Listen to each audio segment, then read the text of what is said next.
நான் கேக்குற உதவியை நீ செஞ்சு கொடுத்தா போதும். உங்களுக்கு என்ன உதவி வேணும்னு கேளுங்க பெரியவரே. உங்களுக்கு பாத்ரூம் போக நான் உதவணுமா? இந்த உலகத்துல எதுவுமே உன் திட்டப்படி போகாது. சரிதான். இந்தா தாத்துறாரு. இங்க பாரு, இதுதான் இயற்கை. இவர்கிட்ட லேசா பேச்சு கொடுத்ததுக்கே இன்னைக்கு பூரா பேசி இம்சை பண்ணுவாரு போல இருக்கே. நாங்க தான் இங்க உன்னை பாத்துக்க போறவங்க. யாராவது ஒருத்தர் பேசுங்கயா. கோரச பேசி கடுப்பேத்திட்டு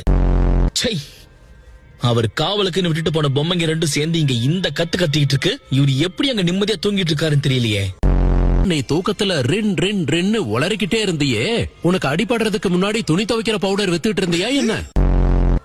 தம்பி, எங்களுக்கு ஒரு சந்தேகம் இருக்கு, கேக்கட்டுமா? கேளியா. வயத்த கலக்கிறப்ப உனக்கு எப்படி இருக்கும்னு சொல்ல முடியுமா? பிளீஸ். ஏயா கக்காஷி பத்தி கேப்பீங்கன்னு பார்த்தா கக்கா போறது எப்படின்னு கேக்குறீங்களா? உங்க ரெண்டு பேருக்கு வெக்கமா இல்லையான்னு கேக்குறேன். முக்கியமா இந்த சுருள் மண்டையா இருக்கானே, இவனுக்கெல்லாம் கக்கா போக வழியே கிடையாது. இருந்தாலும் ஆர்வத்தை பத்தியா